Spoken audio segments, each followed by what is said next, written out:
하나님, 우리 연약함과 부족함이 항상 드러납니다. 그럴 때마다 그리스도 되신 예수님이 우리와 함께 하심을 확인하게 하시고 준비된 복을 누릴 수 있는 삶을 살 수 있도록 역사해 주시니 감사합니다. 부족함을 채우시는 그리스도 예수 안에 준비된 복을 보게 하시고 날마다 새롭게 발전해 나가는 땅끝까지 복음을 증거할 수밖에 없는 증인이 되어지게 하시는 하나님의 역사를 보게 하시고 체험할 수 있도록 축복하여 주옵소서. 오늘도 하나님이 주신 말씀을 통해서 다시 한번 우리에게 주어진 복이 무엇인지 또 그 복을 어떻게 누릴 수 있는지 확인하게 하시고 주어진 복을 누리며 사는 삶이 될 수 있도록 축복해 주옵소서. 예수님 이름으로 기도하옵나이다. 아멘.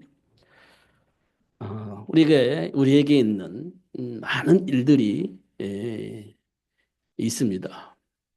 표현할 수 없는 그런 많은 일들이 또 해결할 수 없을 것처럼 보여지는 많은 일들이 우리에게 있습니다.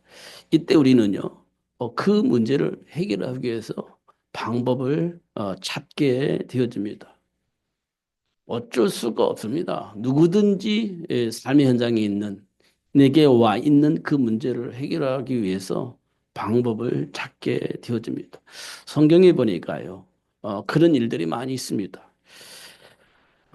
이스라엘 백성들이 애굽의 노예로 있을 때 이스라엘 왕이 어떤 방법을 동원했냐면 이스라엘 백성들에게 아들을 낳지 못하는 방법을 만들어냈습니다. 그래서 이스라엘 백성들 가운데 아들을 낳으면 죽이라는 명령을 내려서 하나님과 함께한 축복을 누릴 수 없도록 하나님의 계획이 이루어지지 못하도록 그렇게 방해하는 것을 볼 수 있습니다. 어, 애굽의 왕은 이스라엘 백성들이 아들을 낳으면 그 아들을 통해서 출애굽을 할 거라고 생각을 했던 겁니다. 그래서 그 아들을 아예 낳지 못하도록 그 이스라엘 백성들이 결코 출애굽을 하지 못하도록 방해하는 방법을 만들었는데 그게 이스라엘 백성들에게 아들을 낳지 못하는 법을 만들어낸 겁니다. 그러나 하나님은요, 그것과 상관없이 모세를 준비해서 출애굽을 할 수 있도록 역사하신 것을 확인할 수 있습니다. 세상은 자꾸만 하나님의 계획이 이루어지지 못하도록 자꾸 방법을 만들어냅니다. 그러나 하나님은 그런 일과 상관없이 하나님의 계획이 이루어질 수 있도록 역사를 하십니다. 예수님이 태어났을 때 로마 황제가 동방 박사들 통해서 정보를 입수했습니다. 만왕의 왕이 태어났다. 그래서 황제를 만나서 그 사실을 알렸습니다. 그러니까 황제가 이런 얘기를 합니다. 잤거든 나한테 보고해라. 나도 가서 경배하겠다. 이렇게 이야기를 합니다. 그 동방박사가 뭐라고 말하냐. 알았다. 잦으면 연락을 드리겠다. 그런데요. 하나님께서 찾아가지 말라 해가지고 동방박사들은 다른 길로 돌아갔습니다. 그 사실을 알았던 로마 황제는 뭐라고요? 뭐 어떻게 했냐? 동방박사를 통해서 얻은 정보를 통해서 뭘 어떻게 했냐? 2살 아래의 모든 남자아이는 다 죽이라는 명령을 내립니다. 그래서 2살 아래의 모든 아들들이 죽임을 당하는 일이 벌어집니다. 이렇게 세상은요, 하나님의 계획을 이룰 수 없도록 역사를 하고 있습니다. 특별히 세계를 복음화할 수 있는 제자를 만들어내지 못하도록 그렇게 역사하고 있는 것을 확인할 수가 있습니다. 그런 하나님은요, 거기에 막히지 않습니다. 요즘 이 세상에서는요, 차별금지법이라는 것을 만듭니다. 차별금지가 된다고 생각하니까요, 너무 좋은 거예요. 차별이 금지가 되니까 누구든지 다 어, 이렇게 평등하게 이 대우를 받는다고 하니까 얼마나 좋습니까? 차별 금지. 얼마나 좋은 단어예요. 너무너무 좋은 단어입니다. 놀라운 것은 그 속에 뭐가 들어있느냐. 남자와 여자가 차별이 없다. 너무 좋지요. 근데 남성과 여성을 차별하면 안 된다. 여기까지 들어가는 겁니다. 그래서 어떻게 동성 연애, 동성 결혼 이런 것도 들어가는 거예요. 차별 금지하면 안 되니까. 결국은요. 세계를 복음화할 수 있는 랩런트를 준비하지 못하게 만드는 그런 일들이 들어가는 겁니다. 오직 예수, 그러면 차별하는 거니까. 그러면 안 돼. 이게 이제 그 속에 들어가 있는 함정입니다. 그래서 우리는요, 이 사실을 잘 봐야 돼. 세상 문화를 통해서 역사하는 악한 영은요, 그런 함정을 파놓고 오직 예수, 이거 못하게 만들려고 그렇게 역사하고 있는 것을 확인할 수 있습니다. 그러니까 그 속에 있으면요, 우리 남자와 여자가 뭘 하겠습니까? 오직 예수. 그거 안 하는 겁니다. 아니, 그거 할 필요가 없다고 생각을 하는 겁니다. 그래서 어떻게 동조하면서 오직 예수, 이걸 막 공격을 하는 겁니다. 비박을 하면서. 그런 시대가 도래하도록 만든 겁니다. 그게 세상 문화를 통해서 역사하는 악한 영입니다. 그러니까 우리가요, 그리스도 예수 안에 주어진 복을 그냥 막연하게 교회 다니고 은혜 속에서 응답받고 뭐 할렐루야 이렇게 해가지고 해결되는 게 아니에요. 그게 해결되는 게 아닙니다. 실제적으로 우리는 출애굽을 위해서라면 뭐가 준비되냐? 모세가 준비되어져야 되는 겁니다. 모세가 준비되어져야 돼요. 하나님과의 관계를 회복하려면 미스바 운동할 수 있는 사멸이 준비되어야 되는 겁니다. 뭐 할렐루야 해가지고 해결되는 게 아니에요. 실제적으로 사별이 준비되어야 되는 겁니다. 사도 바울이 로마 복음화를 위해서 준비됐잖아요. 그러니까 사도 바울이 가지고 있는 로마 복음화는 그냥 할렐루야, 막 하나님께 영광 이게 되는 게 아니에요. 로마를 복음화할 수 있는 제자를 만들어내는 겁니다. 어, 오직 예수를 아는 그래서 오직 예수를 말할 수 있는 전달할 수 있는 제자가 필요했던 겁니다. 그래서 회당에 가서 찾았고 찾아진 인물들을 세계를 로마를 복음할 수 있는 인물로 만들어낸 겁니다. 그게 서운운동입니다. 그래서 250년 만에 로마가 복음으로 바뀌어지게 되어진 것을 확인할 수 있습니다. 지금 우리가요, 왜 예수 믿는지 그 이유를 확인해야 됩니다. 신앙생활 잘하는 게 뭡니까? 교회에 충성하는 겁니까? 신앙생활 진짜 잘하는 게 뭡니까? 예배 안 빠지는 겁니까? 물론 그렇습니다. 그래야 우리가 하나님의 말씀을 듣고 하나님 준비한 복을 누리는 거니까요. 근데 그것 가지고 되어지지 않습니다. 뭐 해야 됩니까? 현장을 사실로 봐야 돼요. 현장을. 사단에게 지배를 받고 있다. 이거 성경이 말하고 있습니다. 세상 신, 세상 임금 이렇게 표현하고 있습니다. 누구를 향해서? 사단을 향해서. 그래서 세상 임금을 누가 세상 임금이냐? 사단이. 그러니까 임금은 뭡니까? 세상을 통치하는 자입니다. 세상을 통치하는 자. 그 사단이 지금 내 앞에 있는 겁니다. 나의 삶의 현장에 있는 겁니다. 그걸 봐야 사단의 일을 멸하신 예수가 내 인생의 답이 되어지고, 그 현장을 살릴 수 있는 제자를 만들어내는 그 일에 우리가, 쓰임받게 되어지는 겁니다. 이런 부분도 우리가 꼭 확인을 해야 됩니다. 사단은 어떻든 방해합니다. 우리에게 모든 것을 다 주며 하나님 준비한 복을 누리지 못하게 하려고 그렇게 방해하고 있는 것을 확인합니다. 성경의 내용을 보면 다 그렇게 되어 있어요. 사단이 어떤 방법으로 공격하느냐. 어떤 복을 주면서 하나님과 함께하는 삶을 누리지 못하도록 방해하느냐. 이런 걸 굉장히 많이 기록하고 있습니다.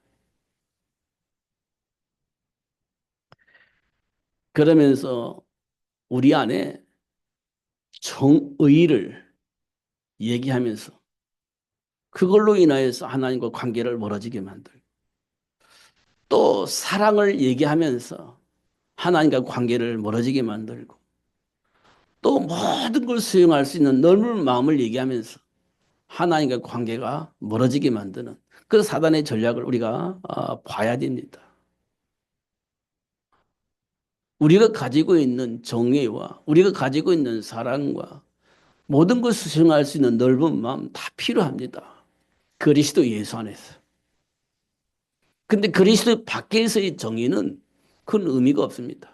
그리스도 밖에서의 사랑은 아무런 의미가 없습니다. 그리스도 밖에서의 넓은 마음, 모든 걸 수용할 수 있는 넓은 마음, 그건 큰 의미가 없습니다. 왜냐? 어차피 망할 것이기 때문에 그렇습니다. 성경에 보면 오직 예수, 이 말을 많이 기록되어 있습니다. 성경의 핵심이 오직 예수입니다. 핵심 단어가 오직 예수예요. 요한복음 14장에 그렇게 말씀하셨잖아요. 내가 곧 길이요 진리요 생명이니 나로 말미암지 않고는 아버지께로 올 자가 없다. 이렇게 되어 있습니다. 그렇습니다. 이게 하나님께서 우리에게 하시고자 하시는 메시지입니다. 예수 외에는 하나님과 만날 수 있는 길이 없어요. 아무리 훌륭하고 멋있어도 그리스도 예수 밖에서는 하나님과 함께한 삶을 누릴 수가 없습니다. 그런데 지금 우리 렘넌트들은 어떤 삶 속에 서 있냐? 세상 문화의 영향을 아주 많이 받고 있습니다. 세상 문화의 영향. 그 문화 속에서 길들여져 가고 있습니다. 그러다 보니까 오직 예수가 잘 안 됩니다. 그런 거 우리가 확인을 합니다. 그래서 어떻게 세상이요 굉장히 정의로운 것 같은데 혼란합니다. 그 정의로움 때문에 세상이 엄청 혼란에 빠지게 되어집니다. 그러면서 서로 분쟁하고 서로 옳다고 이렇게 싸우는 현장들을 우리가 보게 되어집니다. 근본을 모르면 그렇습니다. 인간의 정체성을 모르면 그렇습니다. 옳은 대로 살아가고자 하는 겁니다. 그게요, 이념과 연결되어 있습니다. 음. 이 세상에 많은 사람들이 그렇습니다. 그 이념을 가지고 있어요. 우리는 그걸 사상이라고 합니다. 가지고 있습니다. 그래서 나름대로 기준을 가지고 말하게 되어져 있습니다. 그런데요, 다른 사람은 다른 이념과 다른 사상을 가지고 있어요. 그럼 충돌할 수밖에 없어요. 지금 이 땅에 흐르고 있는 흐름입니다. 그래서 뭐 공산주의, 뭐 사회주의, 민주주의 뭐 이런 거 다 가지고 얘기를 합니다. 그러면서 서로 싸우고 있습니다. 누가 옳으냐, 누가 틀리냐, 어떻게 해야 맞냐, 어떻게 그러면 되겠냐, 안 되겠냐 이런 거 자꾸 싸우고 있습니다. 그게 이념이라는 겁니다. 강대국으로 자리 잡고 있었던 애굽이 이스라엘 백성들 노예로 삼았잖아요. 근데 이스라엘 백성들이 이제 해방을 받으려고 하니까 못하게 하려고 온갖 수단과 방법을 동원해서 노예 노릇을 하게 만들잖아요. 그게 강대국의 가지고 있는 힘입니다. 바벨론이 힘이 있을 때 이스라엘 백성도 포로로 잡아갔잖아요. 로마가 힘을 가지고 있을 때 이스라엘을 속국으로 삼아버렸잖아요. 그게 힘 있는 자가 하는 일입니다. 힘 있는 자는 실제적으로 뭐 했냐? 약한 자를 도와줘서 약한 자가 하나님께로부터 준비된 복을 누릴 수 있도록 도와야 되는 겁니다, 사실은.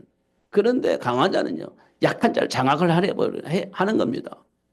이 세상의 방법이거든요. 그 속에서는 평화가 올 수가 없습니다. 행복이 올 수가 없어요. 왜냐? 강한 자가 약한 자를 도와주면 평화가 오고 행복이 올 건데 강한 자는 약한 자를 반드시 장악하게 되어져 있습니다. 그래서 세상은 평화가 올 수가 없어요. 그러니까 누구나 할 것 없이 강한 자가 되기를 원하는 거예요. 왜? 장악을 하려고. 지배를 받지 않기 위해서 강한 자가 되려고 발버둥 치는 겁니다.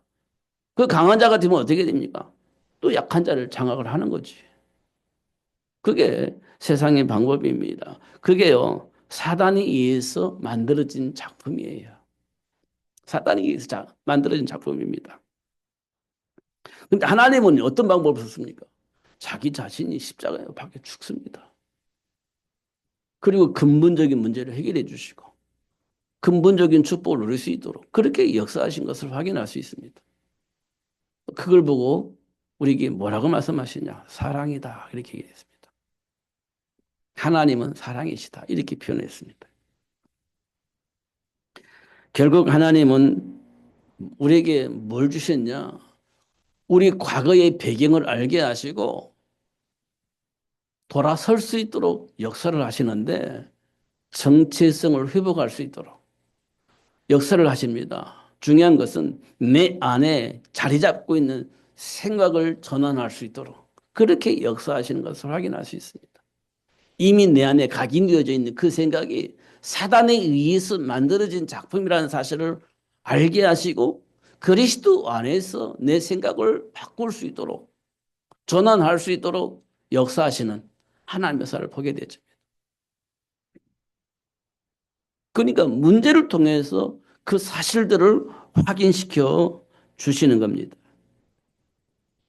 하나님께로부터 은혜를 받지 못하면 절대로 볼 수 없는, 알 수 없는 그 복을 하나님께서 우리에게 주시는데 문제를 통해서, 사건을 통해서 드러내 주셔서 그리스도 안에 준비된 복을 보게 하시고 그 복을 누릴 수 있도록 역사하시는 것을 확인할 수 있습니다. 예수님이 40일 동안 하나님 나라 일을 말씀을 하셨습니다. 어, 십자가에 박혀 죽으시고 3일 만에 부활하신 예수님께서 40일 동안 제자들에게 하나님 나라 일을 말씀을 하셨습니다. 그리고 승천하시기 전에 제자들에게 하신 말씀이 오직 성령이 너에게 임하시면 권능을 받고 내 증인이 되리라 그렇게 말씀을 하셨습니다. 이는 이 땅에 사는 모든 사람이 고통스러워하는 삶의 문제의 원인과 해결할 수 있는 길과 방법을 알도록 역사하시겠다는 거예요. 지금 이 땅에 많은 사람들이 고통스러워하는 그 삶의 문제의 원인이 뭐냐?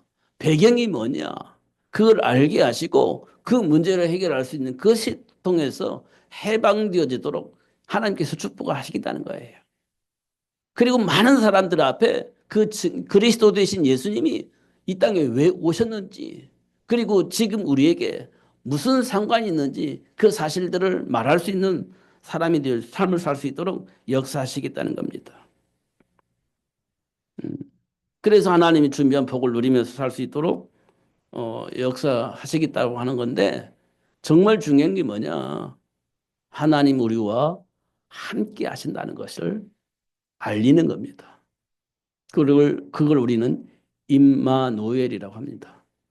처녀가 아들을 낳을 것인데 임마누엘이라 이렇게 말씀하셨잖아요. 하나님이 왜 처녀를 통해서 아들을 낳게 하셨냐? 하나님이 우리와 함께 할 수 있는 길을 만들기 위해서다. 이렇게 말씀을 하고 있는 겁니다. 그러니까요. 성탄절이 무슨 날입니까? 예수님 오신 날이잖아요. 왜 오셨습니까? 하나님과 함께하는 길을 만들기 위해서 이 땅에 오신 것입니다. 그래서 우리가 기쁘다, 구주 오셨다, 만배성 맞으라 이렇게 찬양을 하는 겁니다. 하나님과 함께한 삶의 비밀을 발견하고 누릴 수 있도록 하나님께서 길을 만들어 주셨는데 그 길 대신 예수님이 이 땅에 오셨다. 이게 성탄절입니다. 하나님은 인간에게 정복하고 다스릴 수 있는 권세를 주셨습니다. 정복과 다스릴 수 있는 권세. 왜 주셨습니까? 흑암이 깊음에 있는 현장으로 바뀌어 있기 때문에 그렇습니다. 하나님 주신 축복 현장이 혼돈과 어, 공허의 현장으로 바뀌어 있기 때문에 그래요. 그래서 하나님께서 예수님께서 우리에게 이렇게 말씀하셨습니다. 너의 마귀, 너의 압이 마귀 이렇게 되어 있습니다. 이게 이 세상의 모습입니다. 흑암이 깊음 위에 있다. 우리가 살고 있는 현장이 흑암이 깊음 위에 있다. 그런데 알고 보니까 우리 인생의 배경이 뭐냐? 너희 압이 마귀 이렇게 되어 있습니다. 그래서 어떻게 해요? 하나님의 영광에 이룰 수 없다. 하나님이 준비한 그 복을 누릴 수가 없다. 우리가 원하는 그런 축복의 삶을 살 수가 없다. 이렇게 되어 있습니다. 왜냐? 흑암이 깊음 위에, 우리 안에 깊음 위에 이 뿌리를 내리고 있기 때문에 그렇다. 그래서 어떻게 해요? 일생 마귀에게 종로를 하며 살게 된다. 이렇게 되어 있습니다. 일생 마귀에게 종로를 하며 산다. 왜냐? 흑암이 깊음 위에 있다, 우리는. 우리도 모르게 그 안에, 그 바운드에 있다, 우리가. 이렇게 말씀하고 있습니다. 그래서 하나님이 우리에게 정복과 다스릴 수 있는 권세를 주신 이유를 보면 삶의 문화로 현장을 혼돈하게 만들고 공허하게 만들기 때문에 그렇다. 세상 문화를 통해서 이 세상의 삶을 혼돈하고 공허하게 만들고 있기 때문에 하나님께서 우리에게 정복하고 다스릴 수 있는 권세를 주셨다. 어떻게 만들고 있냐? 창세기 6장의 네피림 문화. 성공하는 거. 우리 자녀들이 성공하는 거. 또 경제적으로 성공하는 거. 여기에 초점이 맞춰져 있습니다. 하나님과 함께하는 이것보다 우리는 성공에 초점이 맞춰져 있다. 그게 네피림 문화이다. 자식들도 성공에 맞춰져 있어요. 그러다 보니까 하나님 말씀이 안 들려. 하나님 말씀이 들려도 거부하는 겁니다. 그게 창세기 6장의 네피림 문화입니다. 지금 우리 삶의 현장에 있는 문화입니다. 물론 하나님과 함께하면 진짜 현장을 살리는 세계를 복음할 수 있는 성공의 삶이 주어지는 겁니다. 요셉에게 주어졌던 그 복을 누릴 수 있습니다. 하나님과 함께함으로. 그런데요. 성공에 초점이 맞춰지면 하나님의 말씀을 거부하게 되어 있습니다. 그게 사탄의 문화입니다. 그럼 어떻게 해요? 성공하고 망하는 겁니다. 성공하고 실패하는 거예요. 가인이 그랬습니다. 성공했습니다. 실패합니다. 본인만 실패하면 되는데 후손까지 또 실패하게 만듭니다. 그게 진짜 성공이냐? 그렇지 않습니다. 성공하고 망하는 겁니다. 그게 사단이 만드는 네피림 문화입니다. 소돔과 고모라는 어떤 문화였습니까? 인간 중심입니다. 이기적인 삶을 살 수밖에 없는 삶의 문화입니다. 전부 다 자기중심적인 삶입니다. 자기가 하고 싶은 거 모든 걸 할 수 있는 삶의 문화가 뿌리내렸습니다. 하고 싶은 거 다 하는 겁니다. 걸림돌이 없는 그런 삶의 문화가 뿌리내려져 있습니다. 법이 필요 없어요. 법이 필요 없습니다. 내가 원하는 것 누구든지 다 할 수 있어요. 무엇은 다 할 수 있습니다. 그게 소돔과 고모라입니다. 법이 필요 없어요. 그런데요. 그러니까 하나님의 말씀을 안 듣는 겁니다. 그래서 망하는 겁니다. 그게 소돔과 고모라에 있는 삶의 문화입니다. 지금 우리 삶의 현장이 소돔과 고모라의 삶의 문화를 따라가고 있습니다. 누구든지 내가 하고 싶을 때 다 하는 거예요. 누가 뭐라고 합니까? 내가 하고 싶은 거 한다는데 그런 상황이 지금 펼쳐지고 있습니다. 그 법이 필요 없어요. 내가 하고 싶은 거 다 한다는데. 그잖아요. 상대방에게 피해만 안 주면 돼. 아니, 서로 소통하면서 하고 싶은 거 다 하면 돼. 소통하는 거예요. 공유하는 겁니다. 그러니까요. 근데 내가 하고 싶은 거 한다는데 서로 대화를 하면서 공유하는다는데 그게 뭐가 잘못됐습니까? 지금 이런 상황이 된 겁니다. 그게 뭐냐? 그게요. 동성결혼, 동성연애 이런 거 얘기를 하는 거예요. 아니 서로 소통하고 서로 동의하고 서로 좋다는데 그걸 왜 나라에서 못하게 합니까? 이게 지금 따지고 있는 거거든요. 내가 하고 싶은 거, 그 큰 죄도 아니잖아요. 우리가 서로 대화하고 강제로 하는 것도 아니고 서로 소통하고 서로 마음에 맞는 사람끼리 산다는데 그게 왜 나라에서 법으로 제한을 하냐는 거예요. 그거 풀어주라는 겁니다. 맞는 것 같잖아요. 그래서 많은 사람들이 그래 맞아. 아, 자기들끼리 좋아 산다는데 왜 그걸 법으로 말리냐 이렇게 얘기를 하는 겁니다. 그게 소돔과 고모라거든요. 지금 우리가 그 길을 향해서 가고 있어요. 전 세계가. 이미 천주교에서는 그걸 수용을 했습니다. 대부분의 사람들은 그걸 수용하고 있습니다. 근데 유일하게 예수 믿는 우리가 안 됩니다라고 얘기를 하고 있는 겁니다.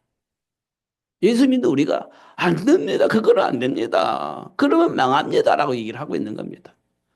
그런데 어느 날 시간이 되면 우리가 힘이 없어요. 막을 수가 없습니다. 어느 날 그런 날이 오게 되어질 겁니다. 그럼 우리는 뭐 해야 됩니까? 대비해야 됩니다. 그거를. 그걸 대비해야 됩니다. 그걸 보고 우리는 렘넌트 운동 이렇게 얘기를 합니다. 정말입니다. 정말 중요한 일입니다.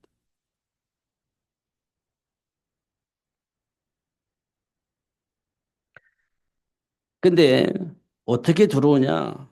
로마의 철학으로 교묘하게 들어옵니다. 철학을 가지고 들어옵니다. 음. 그러면 이제 누구도 못 말려요. 그러면 이제 들어오는 겁니다. 그러면 망하는 거예요.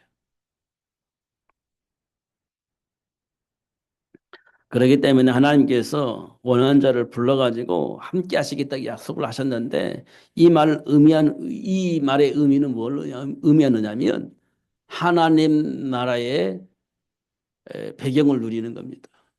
하나님이 우리와 함께 계시겠다는 말은 하나님 보좌의 배경을 누릴 수 있도록 축복을 하시겠다는 거예요.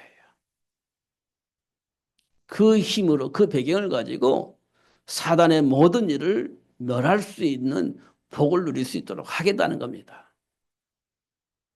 예수님이 이 땅에 오신 것은 마귀의 일을 멸하기 위해서 오셨잖아요. 보좌의 배경을 누릴 수 있는 축복을 주시겠다는 거야. 예수 이름으로. 그 배경, 그 힘으로, 그 이름으로 싸우자는 거예요. 그 이름으로 살리자는 겁니다. 그 이름으로 흑암의 조직을 무너뜨리고 저주와 쟁을 무너뜨리고 회복하자는 거예요. 하나님께서 우리에게 주신 축복입니다. 하나님 우리와 함께 하신다. 보좌의 배경을 누릴 수 있는 복을 주셨다는 거예요. 중요한 건 죄와 사망의 법을 가지고 우리 공격해 오잖아요. 뭘 가지고 공격합니까? 허물을 가지고. 하나님을 불신앙하는 과거의 문제를 가지고 사단은 우리를 공격해 하는 겁니다. 그 싹은 죽음이니까. 그 싹은 사망이니까. 사망의 법을 가지고 있는 사단이 그 통로를 가지고 약점을 가지고 공격해 오는 겁니다. 그걸 우리는 어쩔 수 없죠. 꼼짝 못 하는 거지. 허물이 있으니까. 사망의 법으로 우리가 정죄받을 수밖에 없는 배경을 가지고 있으니까. 그걸 가지고 공격해 오니까 어쩔 수가 없는 거지. 어, 그렇기 때문에 예수님이 이 땅에 오셔서 하신 일이 그 허물과 죄의 문제를 해결해 주신 겁니다. 죄와 사망의 법에서 우리를 해방시켜 주셨어요. 성령의 생명의 법으로 우리를 해결해 주신 겁니다. 허물이 드러날 때 우리는 꼼짝 못해요. 종주를 받게 되어 있고 사망의 법에 묶이게 되어 있습니다.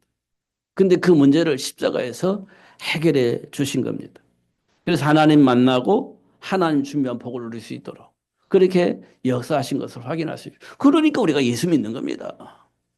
그렇기 때문에 이 부분 우리가 좀 깊이 묵상해서 인생의 답을 얻었으면 참 좋겠습니다. 아는 게 중요한 게 아니에요. 내 것이 되어야 되는 겁니다. 사실로 보여줘야 돼요. 그러면 하나님 나라가 회복되어지게 될 겁니다. 그러면서 언약을 통해서 준비된 복을 발견하게 하시고 누릴 수 있도록 사시는데 삶의 문제는 준비된 복을 응답으로 받는 시간입니다. 하나님의 자녀에게는 삶의 현장에 일어나는 문제들이 있잖아요. 그 문제들을 통해서 하나님이 준비한 축복을 응답으로 받는 시간이 되는 겁니다. 하나님 자녀는 종주를 받는 게 아니에요. 준비된 복을 응답으로 받는 겁니다. 그래서 어떻게 해요? 응답으로 받는 사람은요, 돌아서는 겁니다.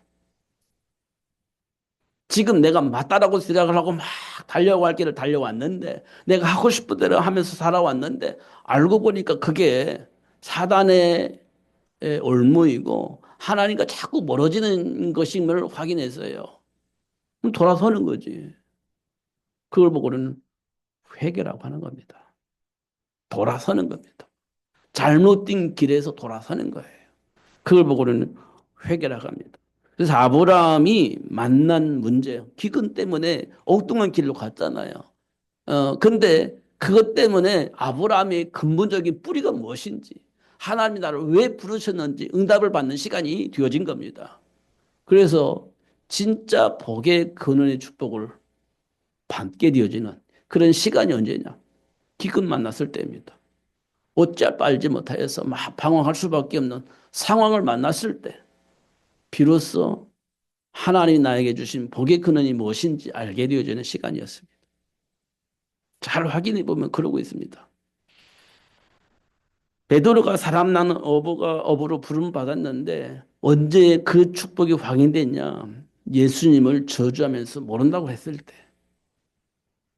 그때 하나님이 나를 왜 사람 나는 어부가 되어줄 수 있도록 축복하셨는지 그때 확인되어지는 시간이었습니다. 그렇게 되어지도록 역사하시는 하나님의 역사를 체험을 하게 되어집니다. 핍박자 바울이 로마를 복음할 수 있는 현장을 살리는 전도 제자가 되어져서 전도 시스템을 만들었는데 언제 그랬냐? 확인됐냐?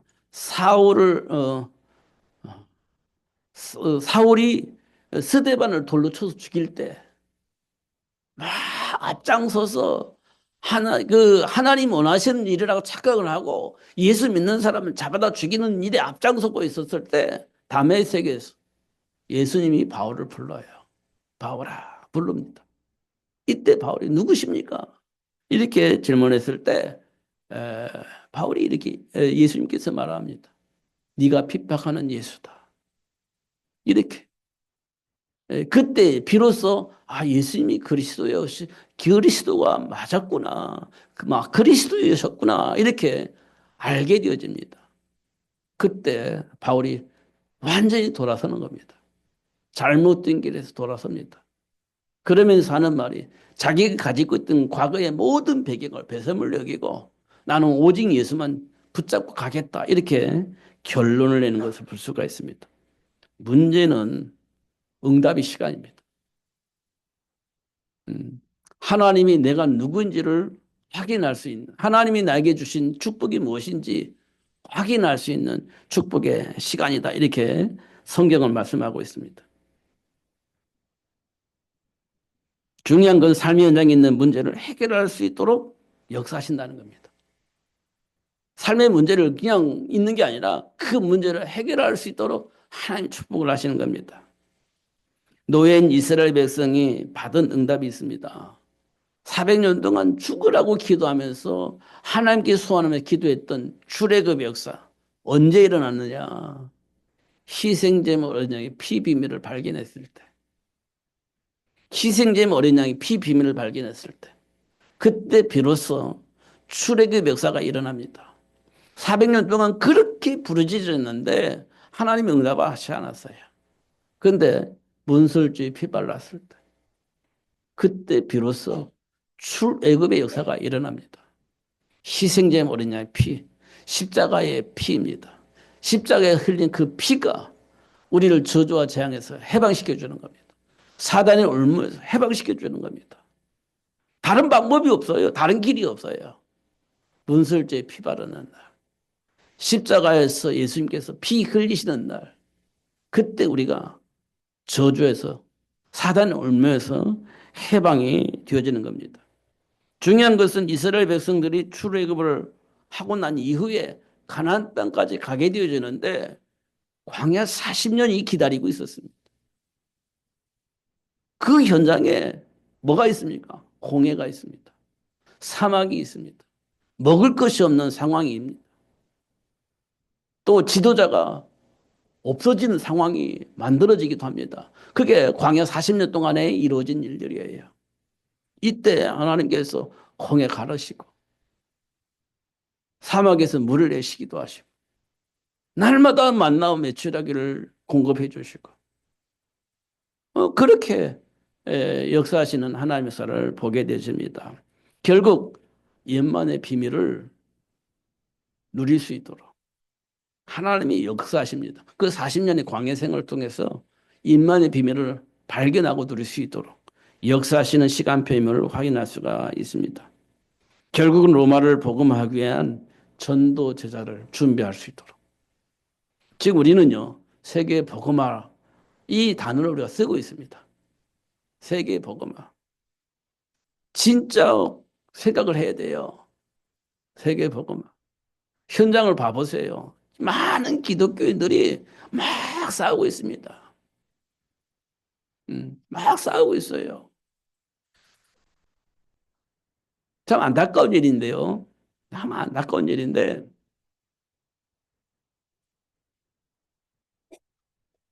어떤 교회 장로가 이런 말을 했습니다. 어떤 교회 장로가 우리 교회는 어떤 교회에서 몇 명이 왔어. 너무 행복하게 즐겁게 그런 말을 했습니다. 어느 교회 장로들이 어느 교회 중직자들이 우리 교회에 왔어. 근데 너무 좋아하는 겁니다. 그거 좋아할 일이 아닙니다. 지금 우리는요, 우리 교회가 몇 명 모이냐? 그게 하나님의 관심이 아닙니다. 혼돈과 공허 현장에 저주와 재앙이 있는 그 현장에 해방하신 그리스도를 어떻게 전달할 것이냐. 이게 중요한 것이지. 우리 교회 만 명 오면 뭐 하겠습니까? 현장에 그리스도 안에 있는 생명의 복음이 전달되지 않는다면. 그 아무런 의미가 없는 겁니다. 그러나 한 명, 두 명이 못다 할지라도 이 생명의 복음이 저주와 재앙의 현장에 있는 그 현장에 전달된다면 하나님은 거기에 관심이 있을 겁니다. 뭔가 모르게 착각하고 오해하고 있는 부분들이 많이 있는 것 같습니다. 임마누엘 이 축복이 무엇인지 알게 된다면 저주와 재앙 가운데 있는 현장에 이 복음을 전하는 전도자로 세워지게 될 겁니다. 나머지는 누가 책임지냐? 하나님께서. 하나님께서 이렇게 예수님께서 이렇게 말씀하셨어요. 들의 풀을 봐라. 공중에 나는 새를 봐라. 그들이 자기 인생을, 자기 미래를 두고 뭘 만들어내는 게 있냐? 자기가 이 땅에 살아가는데 필요한 것을 위해서 뭘 하는 게 있냐? 없다. 왜냐? 하나님께서 먹여주고 입혀주고 있는 것이다. 그런데 그들보다 귀한 너희들을 하나님께서 먹여주고 입혀주지 않겠냐? 이렇게 말씀을 하셨거든요. 이 말을 하신 이유를 우리가 분명히 확인을 해야 됩니다.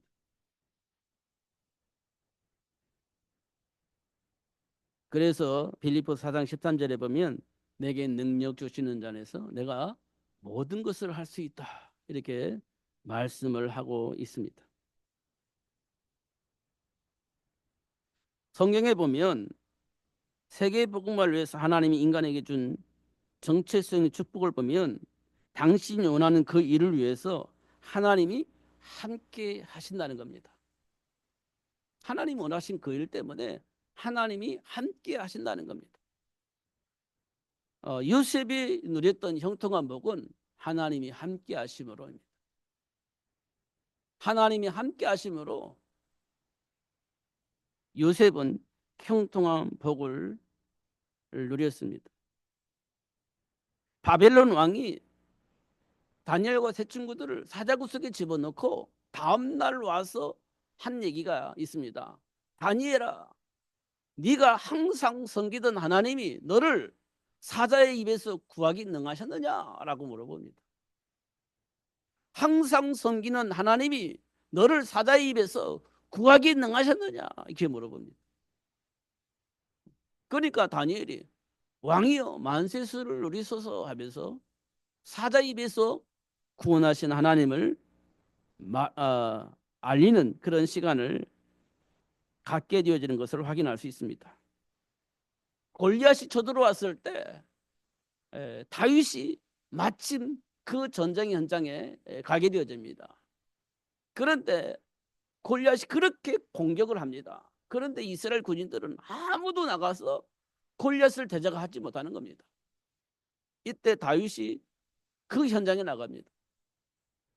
그러면서 골리앗을 향해서 하는 말을, 나는 만군의 여호와 이름으로 지금 네 앞에 나왔다. 칼과 단창으로 지금 전쟁에서 이길 것이냐 질 것이냐 말하겠지만 나는 칼과 칼이 아니라 만군의 여호와 이름으로 나왔다. 하나님이 함께 하심으로 날마다 승리자가 되어지게 하시는 하나님의 역사를 보게 하십니다. 그리고 하신 말씀, 너희는 가서 모든 민족을 제자로 삼아라. 온천을 다니며 만민에게 이 복음을 증거해라. 그리고 내가 준비한 어린 양을 준비해서 237 나라 5천 종족을 살릴 수 있는 시스템이 되어질 수 있도록 만들어라. 이렇게 말씀을 하고 있는 겁니다. 중요한 것은요, 임마누엘입니다. 하나님과 함께하는 삶의 비밀을 아는 겁니다. 이거 외에는 다른 방법이 없어요. 다른 길이 없습니다. 미국이란 나라가 전 세계를 지킬 거라고요? 그렇지 못합니다. 하나님이 함께 하셔야 지켜지는 겁니다. 하나님이 함께 하셔야 이 복음이 확산되어져야 비로소 세상이 회복되어지는 겁니다. 이 일을 위해서 하나님이 저와 여러분 부르신 겁니다. 그리고 나서 하신 말씀, 처녀가 아들을 알 것인데 임마누엘이라, 그렇게 말씀을 하신 겁니다. 임마누엘, 하나님이 우리와 함께 계신다는 겁니다. 이 비밀을 다시 한번 확인하시고 하나님이 준비한 복을 누리시면서 이 세상 모든 사람에게 예수님이 그리스도임을 말하는 삶을 사시고 또 준비된 복을 누리시면서 승리하시는 여러분 되시기를 예수님 이름으로 축복합니다. 기도하겠습니다. 하나님 아버지 감사합니다. 오늘도 최고의 복을 주셔서 감사합니다. 알게 하시고 누릴 수 있도록 성령으로 충만하게 하여 주옵소서. 예수님 이름으로 기도하옵나이다. 아멘.